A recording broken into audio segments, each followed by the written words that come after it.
You are watching the New American Media.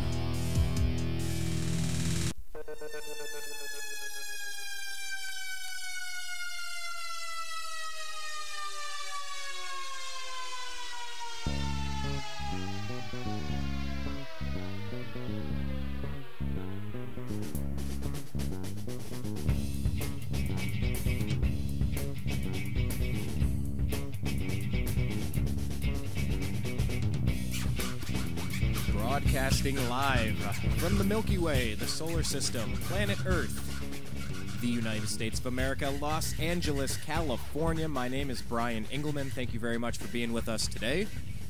Happy Friday. Happy weekend. Welcome to the Unhappy Hour. My name's Brian the Bartender. I'm going to be your host today. What would you like? What would you like to talk about? We're offering you beverages of conversation, if you will. You have options of conversation today. Would you like to talk about sports? Perfect.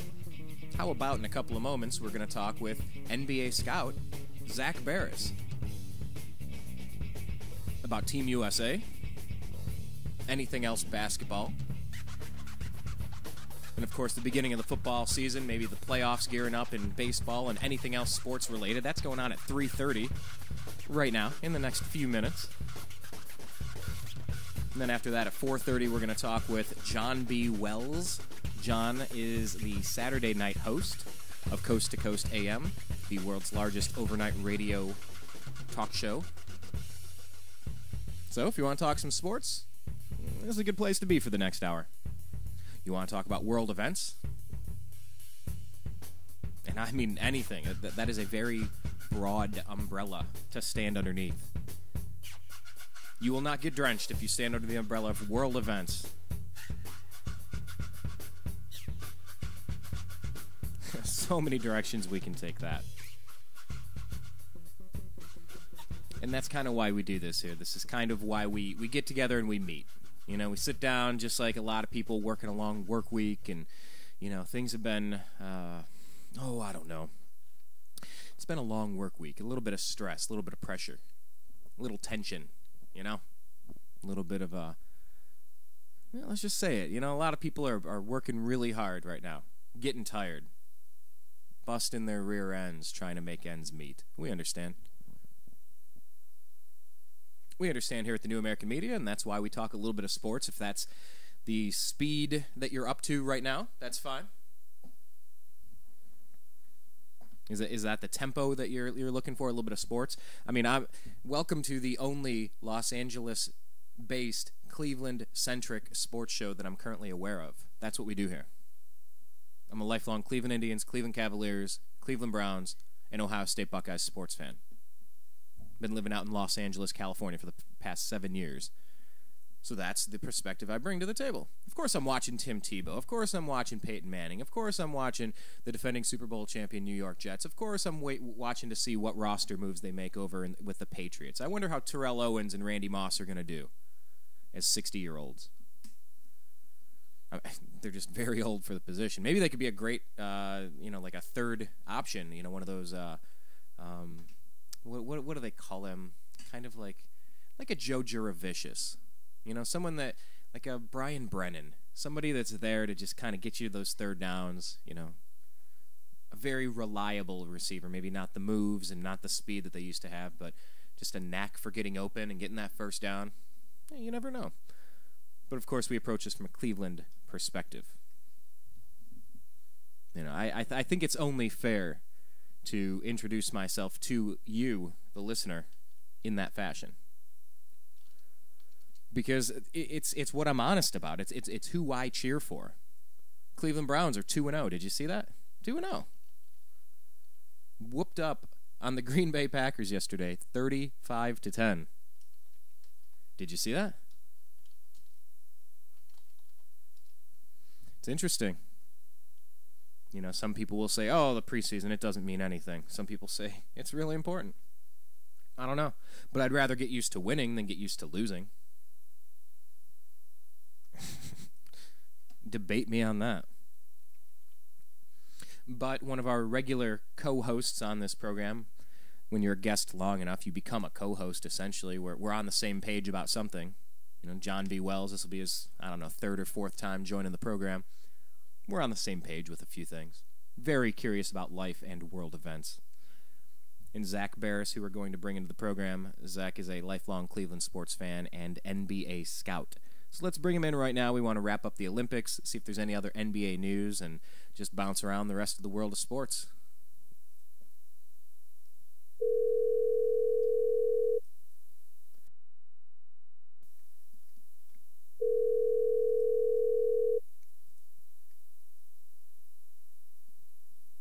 Hello? Hello, Zach. Brian Engelman with the NewAmericanMedia.com. You are live on the air, sir. How are you doing today? I'm good. How about yourself? Living the dream. Living the dream. It's really hot outside. Yeah. Can you explain the weather to people that don't live in Los Angeles? Because you're out here now. You know, you haven't lived here your whole life, but it's a very unique climate we have out here.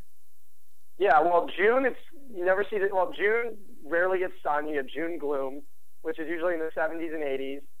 July is usually pretty warm, anywhere from high 70s, low 90s. And then August and September in LA are just brutally hot every year. Yep. Yeah, it was 113 degrees last year. I remember 113 degrees. I think it was almost 2 years ago. Was that 2 years ago? I think that was 2 years ago. I remember because I was still in my old house at the time. I remember, and I was just sitting there. It was so bad the air conditioning didn't even shut off in our house. It was so bad. Well, I live in an area with a bunch of different neighbors. I mean, like most people in Los Angeles, we're all packed in here pretty close. It's pretty nice real estate. But one of my neighbors is an elderly lady, and she frequently takes her little push cart and she walks, several blocks, maybe 10, 20 blocks up to the store, whether it's a CVS or Target or something, and picks up supplies and comes back. I remember it was 113 degrees and she came home and her door had actually warped. The frame warped, and she couldn't get into her home.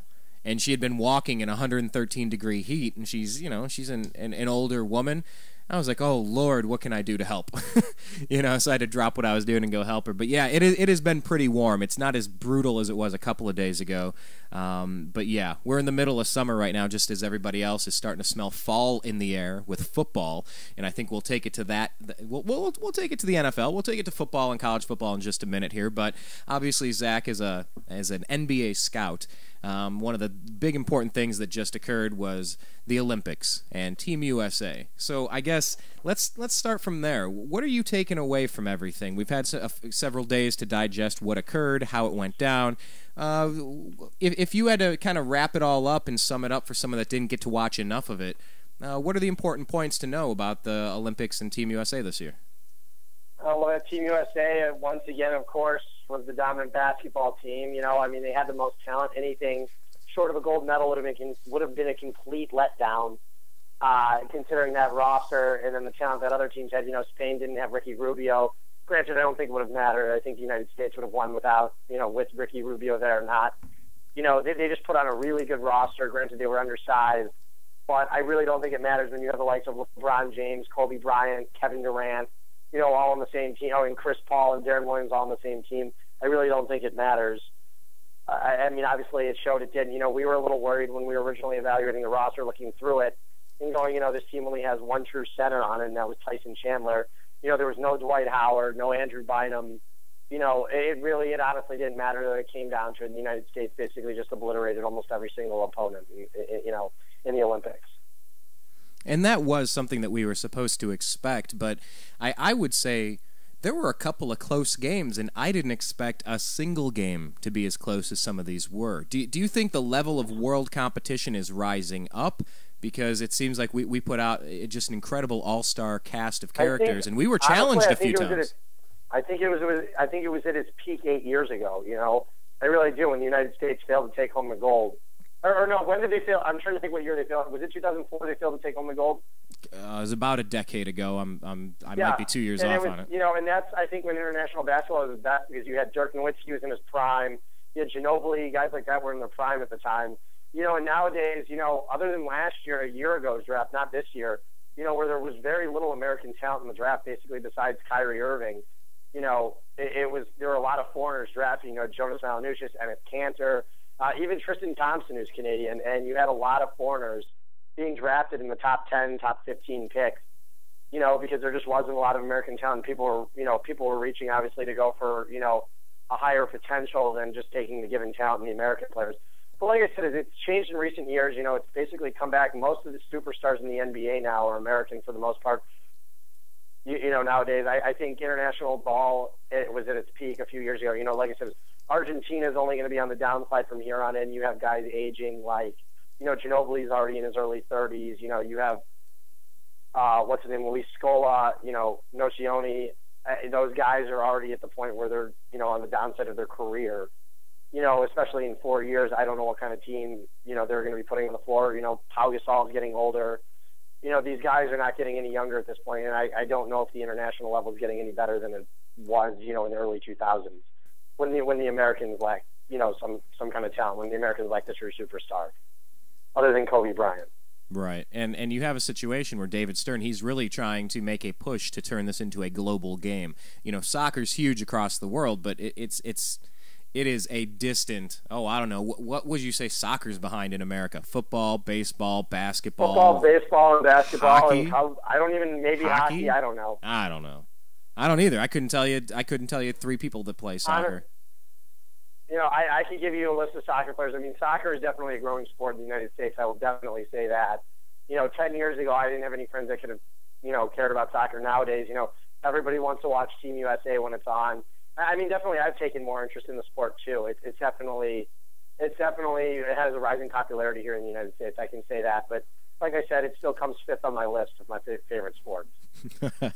and all the Cleveland Crunch, they did bring home a championship for Cleveland. We always forget about the Cleveland Crunch. I'm not indoor soccer, right? I'm not gonna badmouth soccer. I played soccer. I liked soccer, and you're saying roughly the same thing, that it's there. It might not be your favorite, but it's all right. It's growing. But the Olympics, it really brings everybody together for a lot of stuff, whether it's swimming, whether it's for track and field, whether it's for, handball was actually kind of fun to watch. I don't know if I'm crazy for saying curling in the Winter Olympics. Everybody loves to watch curling. I love curling. I would love to actually go curl. Have you ever curled? I never have. I wish I could say I have, but I have not. Now, in Bowling Green, where I went to college, they had an ice arena, and I know that there were curling classes and events where you could go get some practice. I always wanted to go. I just never made it around. I think that would be fun, too. But, as far as the Olympics in general, obviously Michael Phelps had a really, really good one, becoming the most decorated in the history of Olympic athletes. That's entirely impressive. What else are you taking away from the Olympics overall? The United States showed sheer dominance, basically. It was the final. When looking at it, United States women dominated the Olympics in almost everything. In almost every category. The women, I don't think the women get enough credit for doing what they did in the Olympics. I mean, they were fantastic. I believe they brought home, I don't know, was it 68 medals, 68 of the 103 or something. I mean, they were phenomenal throughout the entire process, too. Women's soccer. Even I had a blast watching women's soccer in the last couple of days. I thought it was a good Olympics. That it was fun to watch. Other than the double tape delay we had out here in Los Angeles, it was fun to watch. Oh, that tape delay was incredible.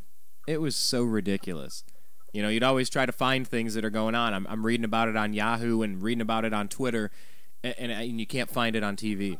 And it's like, well, how does that work? I don't know. I thought the coverage was really strange with so many cable channels that they couldn't make something. I don't know. I just figure if it's there, broadcast it. Just let it rip. Let the world find it at the same time. I agree, too. Swimming happens to come on at 2 in the morning, showed at 2 in the morning. Everybody in America has a DVR now anyways. Yeah, they'd wake up and they would be sitting there. They go, oh, okay, cool. There it is. I don't know. Anyway, that's what that is. What about, let's bounce over here because, we're always talking basketball. It's your profession. It's your first love. And we're gearing into like Major League Baseball season and halfway through the NFL preseason stuff. But before we get there, anything else? Any other thoughts on the NBA right now? Things are finally slowing down. The athletes have returned from the Olympics, finally getting some of that rest. I mean, you look at some of these top players that were in the playoffs, and it's been a strike-shortened season, but a lot crammed in there, and they're finally taking a break. Are there any emerging storylines in the NBA that we should maybe put on our radar? I think right now everything's died down after the Dwight Howard trade. I really do. There's not a lot of new news going on right now, and that's how it should be this time of the season. People are gearing up for the NFL right now, and this is where basketball takes its back seat. This is where Major League Baseball starts to get interesting. I mean, I really don't care right now, but basketball right now, all the big summer trades have been made for the most part. All the big free agents have been signed. This is the area. There's no exhibition basketball going on right now. For at least for over another month. And I really think this is the complete off season. This is when players are taking their vacations. I ran into Tristan Thompson the other night over here in Hollywood, and these guys are just on vacation right now, and they're just doing what they're having their off season. It feels good. You and I have been talking so much basketball for so long. I need a break from it. I really do. Just from talking about it. I feel there's been so much news this year. It's been unbelievable. Even during the lockout, you were hearing everything. And now it's just, finally everything's just died down. It's nice to have a small little break from the game for a couple of weeks until everything starts picking up again. But like I said, every big trade in the NBA has been made so far, unless Houston comes out and pulls something out of the works, which you never know what they can do is, because they made a lot of, let's just put it, interesting moves this offseason, basically cleared up their entire roster, it seemed like, to get Dwight Howard or Andrew Bynum. They didn't wind up with either one of them, and now they're a team sitting there with a bunch of rookies. And they amnestied Scola, traded Kyle Lowry, so they're one of those teams in the works. You never know what they can do. Same with the Cavs. Chris Grant seems to be involved in every trade rumor. And I think you even have to look at the Atlanta Hawks, with Danny Ferry down there, because he might make a move or two, maybe try to get rid of Josh Smith. But like I said, I don't think anything is going to really happen until we start getting near the season again. We are talking live with NBA scout Zach Baris. Zach, then let's say this, and we'll wrap up the basketball chat for a minute, and maybe for a month, as it were. But what is the over-under, do you think, before at least somebody gets in trouble with the law and pops on to the front page of ESPN in the realm of basketball, where we're going to have something interesting to talk about? What is the over-under? How long before a big story pops? What do you think, 7 days? 30 days? 4 days. 4 days. Maybe. I don't know. It seems like TMZ is breaking news when there is no news to break. So I'll give it 4 days. Oh, that was such an unfortunate photo of Kobe in that hotel room. I don't know.